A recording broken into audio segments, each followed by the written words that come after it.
Hi guys! Welcome back sa ating YouTube channel. So, this oras na ng gabi. Gusto ko parang i-unbox to kasi dumating yung parcel na in-order ko sa isang online shop. Actually, second hand lang to pero dahil nung matagal na, bago mga pandemic pa siguro, nakikita ko na siya. Nakikita ko siya sa binibenta sa sa pangalan nito. Hindi pa naalala. Basta sa ibang bansa. So, ayun, binabasa ko na. Excited na ako. Nabili ko pala siya na parang 780 pesos lang. Ganun lang kamura. Pero kung bibili mo sa ibang bansa, itong mahal. Diba? Fragile na fragile. Hindi matanggal. Nakakagigil.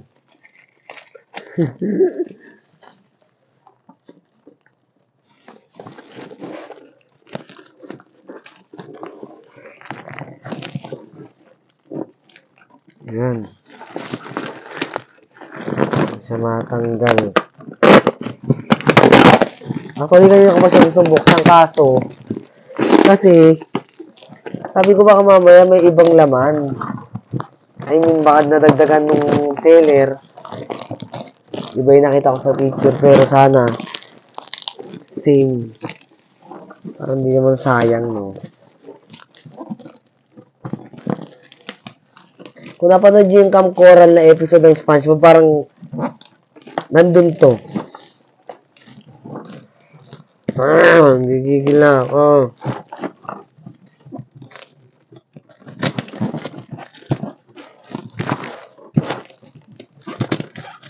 Sobrang fragile niya, parang ayaw niya magpatanggal.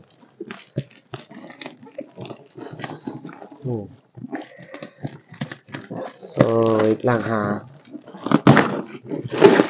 By the way, S12 na pala, pasa 12 in the midnight na, past 12 na. Wala, tinatoyo ako, nag-vlog pa ako. Gusto talaga siya makita as in. Mamaya may pasok na. Good luck.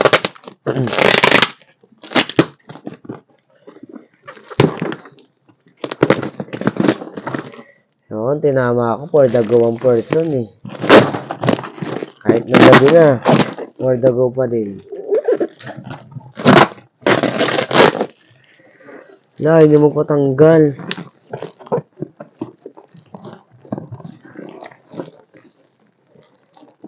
Sirain ko na yung karton. Wala talaga.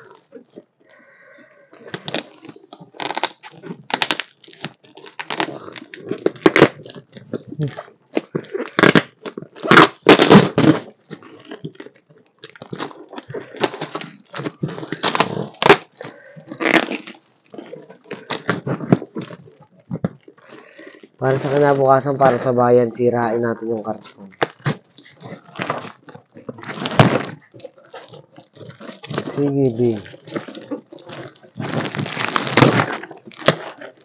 Ako ba't naisipan ko pang magbukas? Anong oras na?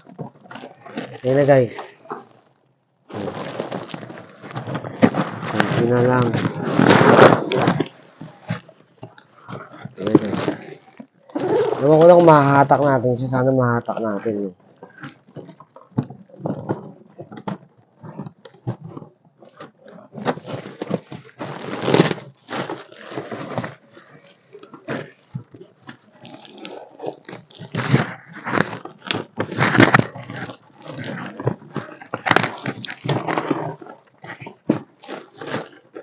Talagang sisirain mo talaga siya ng bonggang-bongga.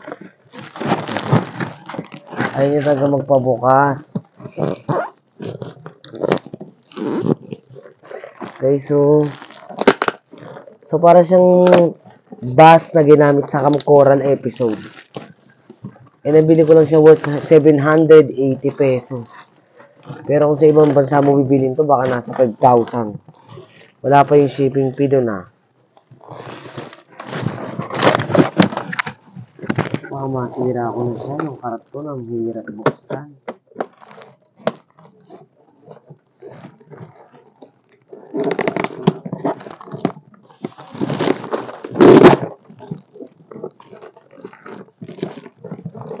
Alam ko talaga. Makakaubos siya ng lakas sa umaga.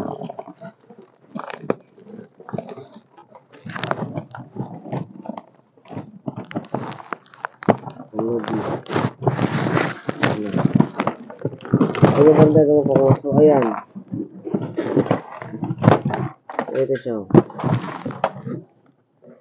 May dents lang siya. Tagang ito. Sira na din sa namin. Alam ko naman. Pero, tignan natin yung mga ano. Inclusion niya pa. Diba? Hindi na ako mag-iin natin. 780 yung binayad ko. Pero kasi ang ganda talaga ng ano. Ang ganda nung ito. Diba? For the go person eh. Wait lang.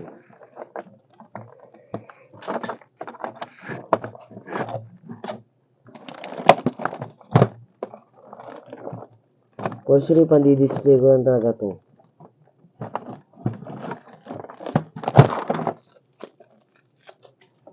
So, ayun guys. Meron sa kasama nito. Ito yung mga laman.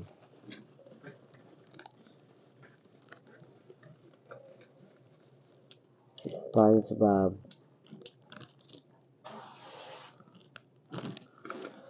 SpongeBob ulit. Ito freebie lang siguro. Tapos, si Sandy. So guys, ito na. May kasama pang sticker ng pangalan ng shop. Pero siguro wag ko na ipakita. Baka mamaya maagawan pa ako ng ibang collector dyan eh. Diba? So, ito guys. Ito yung pinaka ano niya. Tawag dito. Yung pinaka view. Ayan, nabubuksan pa naman siya. Working pa naman siya guys. Kaso nga, ito, may sira lang yung pinaka salamin. No? Ayan, working pa naman yung mga pinto. Ayan. Oh. Tapos, sa loob, ito siya guys.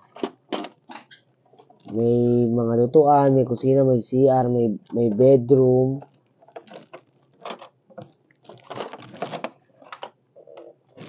Marami pa guys. So, next. Ito siya guys ha.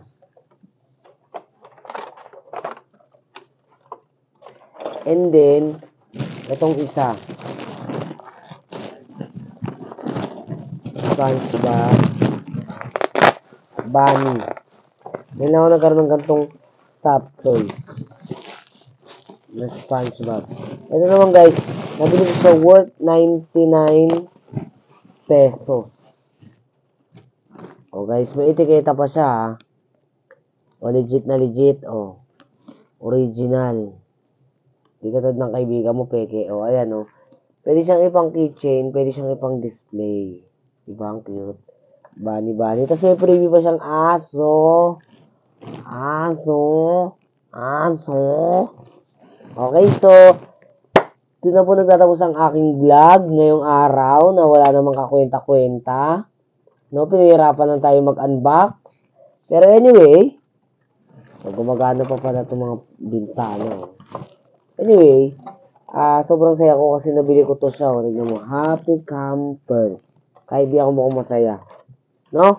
So, until next time, bye-bye!